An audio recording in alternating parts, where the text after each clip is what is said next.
बैठे हैं तो सबसे मैं पीयूष जी का धन्यवाद करता हूं। इनकी कोशिश और काविश की वजह से आज इस प्रेस ब्रीफिंग में बैठा हूं।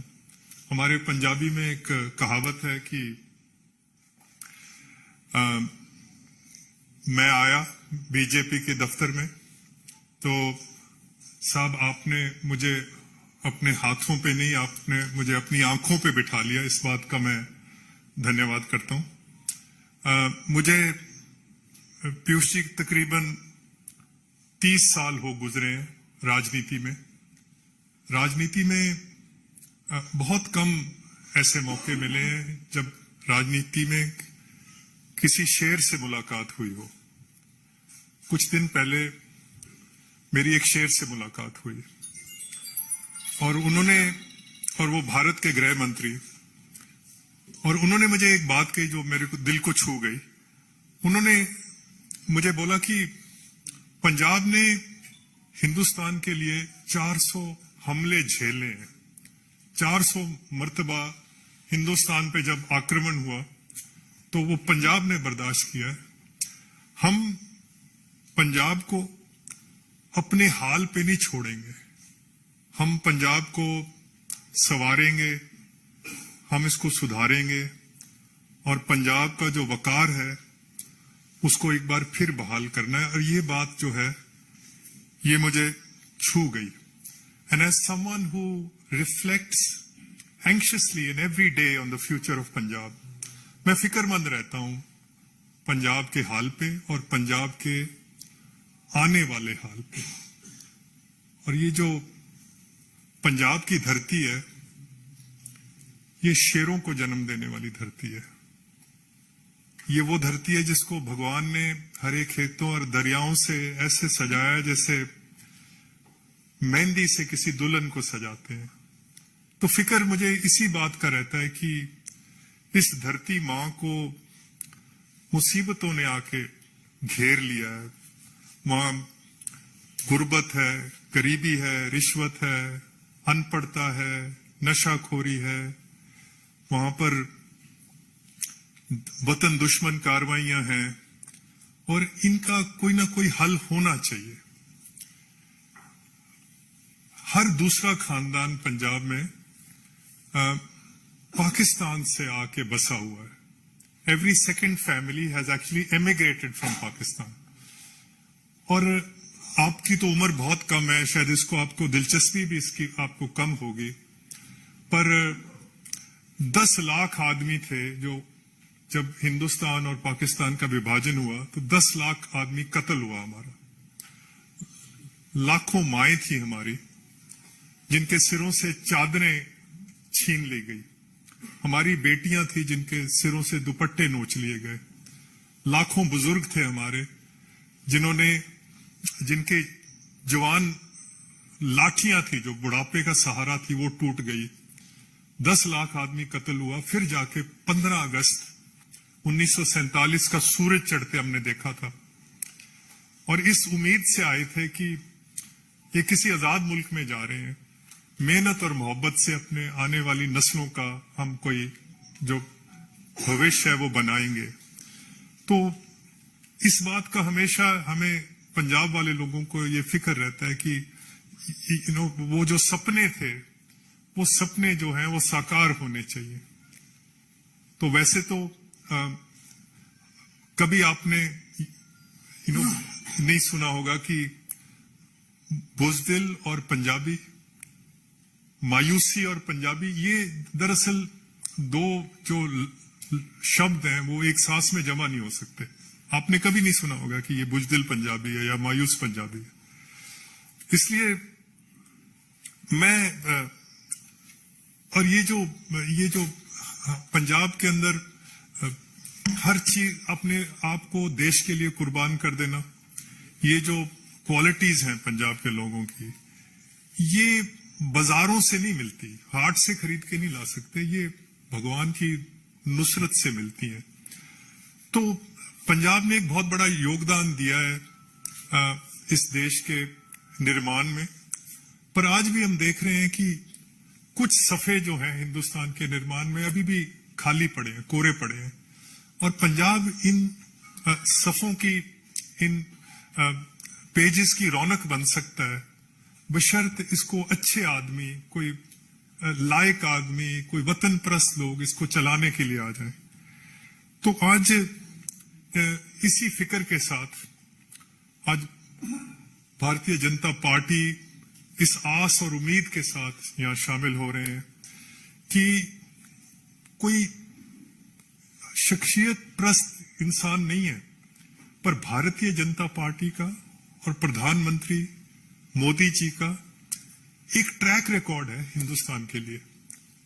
पिछले जो 8 साल गुजरे हैं, डिप्लोमेटिकली हिंदुस्तान जो है बहुत मजबूत हुआ है। रूस से भी दोस्ती रख ली, अमेरिका को भी हाथ में ले लिया, चीन को भी आंखें दिखा दी, और पीयूष जी शायद इस बात की तायद करेंगे कि बहुत सस्ता तेल मिल गया हिंदुस्तान को। अगर सस्ता तेल ना मिलता तो देश में बहुत महंगाई होनी थी। आज यूरोप में, नॉर्थ अमेरिका में महंगाई बहुत है। अगर ये सस्ता तेल ना होता तो हालात बिगड़ सकते थे। हिंदुस्तान की जो इकोनॉमिक पॉलिसीज हैं पिछले 8 साल से, जो मोदी जी की खास करके PLI जो स्कीम आई है, वो मेक इन इंडिया की जो सारा है, वो देखें, उसकी वजह से हिंदुस्तान दुनिया की फैक्ट्री बन जाएगा। हिंदुस्तान वो हिंदुस्तान नहीं रहेगा जो आपने और मैं जिसको जानते हैं, हमारे बचपन वाला हिंदुस्तान नहीं है। हिंदुस्तान ने तरक्की बहुत करनी है। सवाल सिर्फ एक ही है कि उस हिंदुस्तान में पंजाब का क्या मुकाम होगा, पंजाब उस हिंदुस्तान में कहां खड़ा होगा। कि एक टाइम था पंजाब हिंदुस्तान के माथे का चांद हुआ करता था। कोई बहादुरी का मेडल आता था, पूछने की बात नहीं है, वो पंजाब से होता था। किसी से कोई खेल में कोई मेडल आता था, पंजाब से आता था। पंजाब स्लिप कर रहा है। और आज ये जो चुनौतियां हैं, अगर इसको कोई ना कोई हमें कोई पटड़ी पे चढ़ा सकता है, तो वो प्रधानमंत्री और उनकी जो टीम है, ये जो मेरे बगल में बैठे हैं, you running the 5th largest economy, the 3rd largest military in the world, it's the 7th biggest country in the world. Or these are very exciting times to be a politician. These are very exciting times to be an Indian. You could have actually been an Indian from 1947 to 1995. Nothing was happening for India. And thanks to Modi ji, वो जो 8%, 9% जो growth आ रही है, इस वक्त मैं, it's subject to correction, sir. We are a $3.25 trillion economy. जिस दिन हिंदुस्तान $6 trillion इकोनॉमी बन गया, we will become a meaningful society. तो उस आस और उम्मीद के साथ आज बीजेपी और मोदी जी के जो इनका जो लीडरशिप है, उसमें पंजाब का, और वैसे तो एक पंजाबी में मुहावरा है कि दोस्ती में, दुश्मनी में और आशिकी में इंसान को दिल तो बड़ा ही रखना चाहिए, दिल छोटा नहीं रखना चाहिए। तो कांग्रेस को तो आज खैर बात कह के आज भारतीय जनता पार्टी में शामिल हो रहे हैं। जिनके साथ कभी बैठ के पानी भी पिया हो, उसके बारे में भी इंसान को बुरा बोलना नहीं चाहिए। बट मुश्किल ये थी कि how can you operate in a party which is at war with itself.